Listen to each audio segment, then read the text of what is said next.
ข่อยอยู่ด้วยความหวาดระแวงแต่นั่นบ่ได้หมายความว่าข่อยบ่มีหัวใจได้มันตอบยากกว่านั้นคุณหวาสักขอโทษ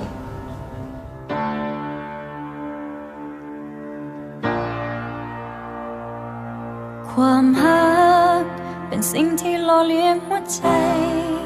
ส่งมอบความอบอุ่นอยู่ข้างใน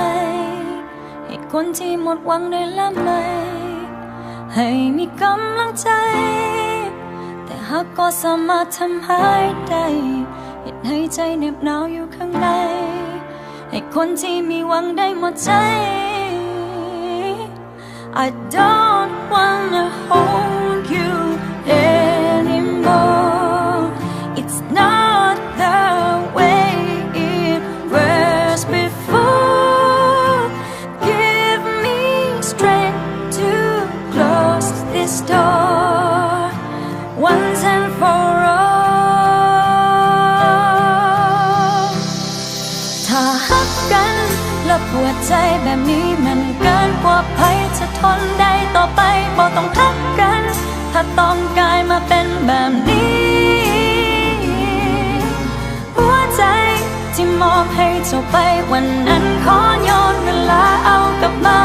ความรักก็ให้จบกันเพียงเท่านี้เมื่อหักแล้วต้องปวดใจ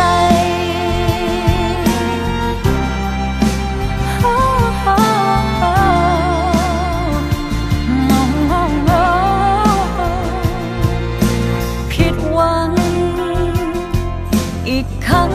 หนึ่งบ่แม่นเลือกไงมันเป็นเพียงวันอีกวัน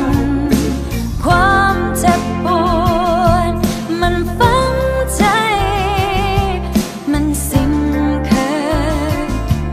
หัวใจมันด้านหมดแล้ว I don't wanna hold you anymore. It's not the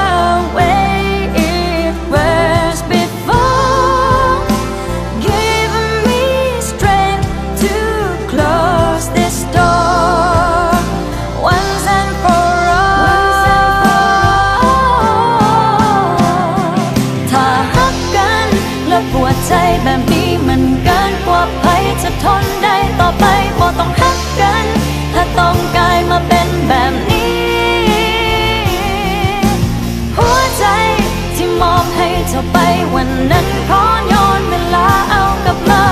ความรักก็ให้จบกันเพียงเท่านี้ถ้าหักกันแล้วปวดใจแบบนี้มันเกินกว่าภัยจะทนได้ต่อไปบ่ต้องหักกันถ้าต้องกลายมาเป็นแบบนี้หัวใจที่มอบให้เจ้าไปวันนั้นขอย้อนเวลาเอากลับมาความรักก็ให้จบกันเพียงเท่านี้ถ้าหักกันแล้วปวดใจแบบนี้มันเกินกว่าภัยจะทนได้ต่อไปบ่ต้องหักกันถ้าต้องกลายมาเป็นแบบนี้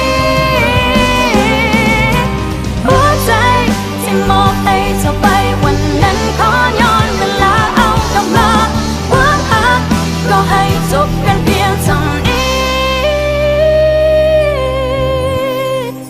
เมื่อหักแล้วต้องปวดใจถ้าหักกันแล้วปวดใจแบบนี้มันเกินกว่าภัยจะทนได้ต่อไป